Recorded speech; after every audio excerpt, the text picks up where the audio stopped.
امیدوارم که حالتون خوب باشه. فرشید سهراب هستم، نوازنده و مدرس ساز سنتور. توی این ویدیو قصد داریم قطعه 22 از کتاب شیوه سنتور نوازی استاد پشنگ کامکار به اسم توپ سفید رو با همدیگه کار بکنیم.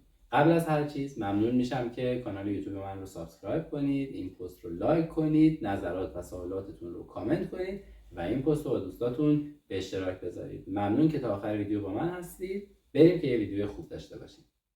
قطعه شماره 22 توپ سفید همونطوری که میبینید عدد میزانش یا مترش 24 هست. یعنی چی؟ یعنی در هر میزان معادل 2 تا نوت سیاه وجود داره. پس شمارشمون برای این قطعه به صورت دوتایی میشه. یعنی دور شمارش ما دوتاییه. میگیم 1 2. دوباره برمیگرده سر خط میزان، دوباره 1 2 بعدی. و چون ما توی قطعه نوت چنگ داریم، پس توی شمارش قطعه باید و اضافه کنیم. پس میشماریم 1 و 2 و 1 و 2 و دیگه اینا رو توی درس‌های قبلی با هم دیگه یاد گرفتیم. هر جا نوت چنگ داریم توی و اجرا میکنیم. هر جا نوت سیاه داریم دیگه توی و اجرا نمیکنیم. یعنی اون ضرب کامل برای نوت سیاه میشه. به عنوان مثال توی میزان اول ما یه نوت سیاه داریم، 2 تا نوت چنگ داریم. 1 و برای نوت اول میشه که سیاه هست، 2 و میشه 2 تا چنگ، میشه 1 و 2 و 1 و 2 و. یا مثلا توی میزان دوم 2 تا نوت سیاه داریم، 1 و برای اولی میشه، 2 و برای دومی میشه 1 و 2 و. توی میزان سوم 4 تا نوت چنگ داریم، پس توی تمام اون تیکه های شمارشمون باید اجرا بکنیم، میشه 1 و 2 و. بسیار عالی. از نظر جمله بندی هر دو میزان این قطعه میشه یک جمله، یک عبارت. ما هم که الان میخوایم با هم دیگه کار بکنیم به همین شکل تمرینش میکنیم. یعنی هر دو میزان رو میخونیم، روی ساز اجرا میکنیم، میریم دو میزان بعدی. اوکی، دو میزان اول نوتاش هست می، می، فا. میزان دوم سل، سل. پس شد می، می، فا، سل، سل. به راست و چپش توجه بکنید. دو تا نوت اول راسته، بعدش چپ، راست، چپ. پس میشه می، می، فا، سل، سل. حالا اگر اینو با شمارش بخوایم اجرا کنیم میشه 1 و 2 و 1 و 2 و. میریم سراغ دو میزان بعد. نوتامون هست لا، فا، سل، می، فا، فا. میزنیمش روی سنتور لا، فا، سل، می، فا، فا. اگر بخوام کل خط اول رو اجرا کنم به این شکل میشه می، می، فا، سل، سل، لا، فا، سل، می، فا، فا. مواظب راست چپ باشیم دیگه. میدونید دیگه نوتایی که بالاش 7 داره یعنی اینکه باید با دست چپ اجرا بشه. نوتایی که چیزی نذاشته یا احیانا برای ترکیب اگه 8 گذاشته باشه یعنی اینکه باید با دست راست اجرا بکنیم.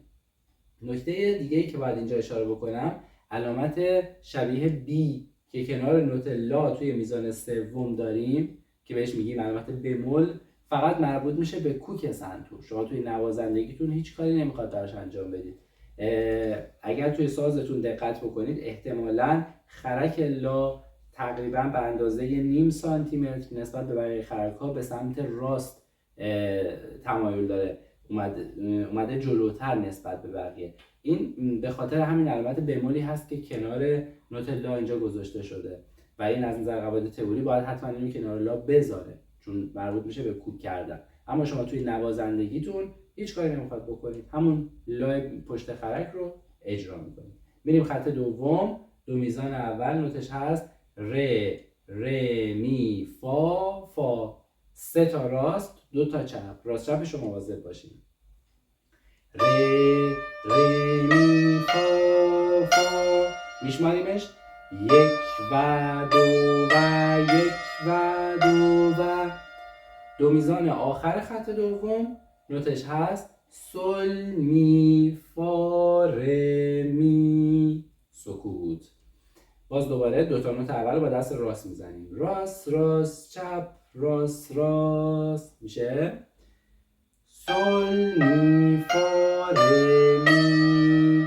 میشماریمش 1 و 2 و 1 و 2 و دو و کامل سکوته. پس میزان آخر روی 1 میزنیم 1 و 2 و سکوته، فقط میشماریم.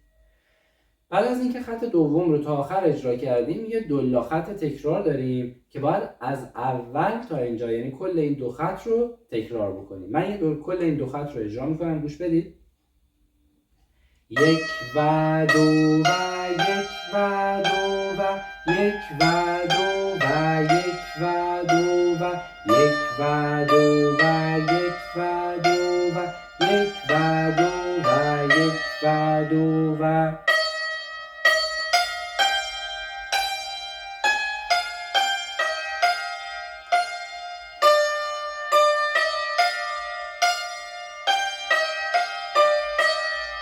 این دو خط اول. میریم سراغ خط سوم. نوتامون هست سل سل می فا سل، سل سل می فا سل. شمارشش میشه 1 و 2 و 1 و 2 و میریم سراغ دو میزان آخر خط سوم. می فا سل می فا فا، راست چپ راست راست چپ چپ، می فا سل می فا فا. با شمارش 1 و 2 و 1 و 2 و دو میزان اول خط چهارم. فا فا ره می فا، فا فا ره می فا. مواظب راست چپ باشیم. 1 و 2 و 1 و 2 و دو میزان آخر خط چهارم. می ره می فا سل، می ره می فا سل. میشماریم 1 و 2 و 1 و 2 و من یه دور برای اینکه ملودی رو متوجه بشید خط سوم و چهارم رو پشت سر هم دیگه اجرا میکنم. سل سل می فا سل می فا سل می فا فا، فا فا ره می فا می ره می فا سل. میریم سراغ خط پنجم که شروعش مثل همون خط سوم هست.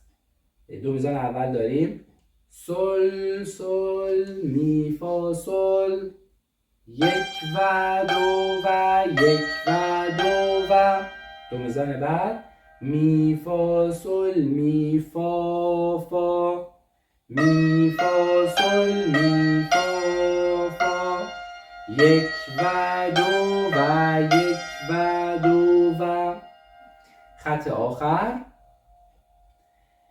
دو میزان اول نوتمون هست می فا سل می سل فا، می فا سل می سل فا.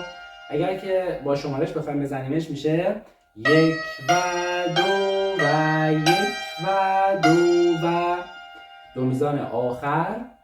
می ره دو ره می، می ره دو ره می. میشماریم 1 و 2 و 1 و 2 و دقت کنید که خط آخر یه علامت دولا خط تکرار داره که برمیگرده از اول همین خط دوباره تکرار میشه. پس خط آخر رو باید دوباره اجرا کنید. من دوباره خط آخر رو میزنم، گوش بدید. 1 و 2 و 1 و 2 و 1 و 2 و 1 و 2 و 1 و 2 و 1 و 2 و 1 و 2 و 1 و 2 و بعد از اینکه قطعه رو تا آخر زدیم یه علامت DC داریم، یعنی دا کاپو، تکرار از اول. باز دوباره باید برگردیم از ابتدا، دو خط اول رو دو بار تکرار بکنیم، خطهای بعد رو پشت سر هم بزنیم، خط آخر رو 2 مرتبه اجرا بکنیم و قطعه تموم میشه. من یه دور قطعه رو با مترونوم براتون اجرا میکنم از اول تا آخر که اجراش رو متوجه بشید چطوریه. مترونوم خب قطعه 2 ضربیه، مترونوم میذاریم رو 2 ضربی، سرعتش هم گفته با سرعت 66 اجرا بکنیم. دقت بکنید که کنار عبارت سرعت عبارت لارگتو نوشته شده. لارگتو رو تو درس‌های قبل بهتون توضیح دادم، یعنی اینکه تقریبا آهسته اجرا بشه، نه به آرومی لارگو ولی سرعت پایینه. سرعت مثلا اگر 60 رو بگیم لارگتو شده سرعت 66. اوکی؟ مترونوم روشن میکنم. مترونوم داره دو تایی میشماره برای من. میشماره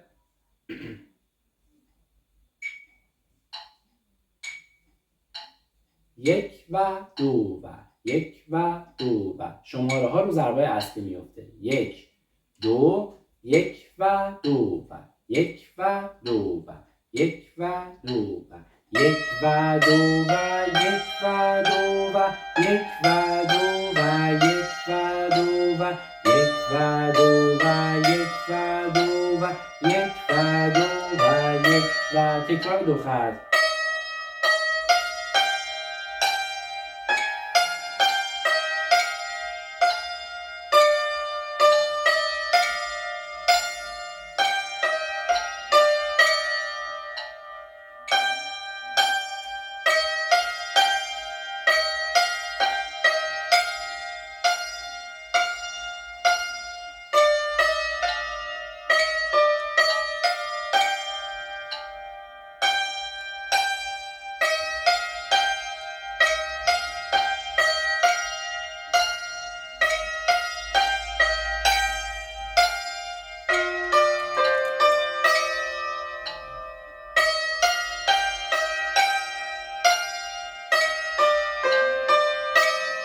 کلش از اول دوباره تکرار میشه. این قطعه یه شعر هم روش گذاشته شده، اگه دوست داشتید میتونید با شعرش هم اجرا بکنید. من یه دو شعرشو براتون میخونم، امیدوارم که شعرش یادم نره. توپ سفیدم قشنگی و نازی، حالا من میخوام برم به بازی. بازی چه خوبه با بچه های خوب، بازی میکنیم با یه دونه توپ. چون پرت میکنم توپ سفیدم را، از جا میپره میره تو هوا. قلقل میخوره تو زمین ورزش، یک و دو و سه و چار و پنج و شش. یک و دو و سه و چار و پنج و شش. و بعد کل قطعه دوباره از ابتدا تکرار میشه. عذرخواهی میکنم که صدای من گرفته بود، بخاطر که سرما خوردم، ولی سعی کردم که ویدیو رو برای این هفته آماده کنم. ممنون که تا آخر ویدیو با من بودید. امیدوارم که این ویدیو مورد توجهتون قرار گرفته باشه. ممنون میشم که کانال یوتیوب من رو سابسکرایب کنید، این پست رو لایک کنید، نظرات و سوالاتتون رو کامنت کنید و این پست رو با دوستاتون به اشتراک بذارید. ممنون از شما.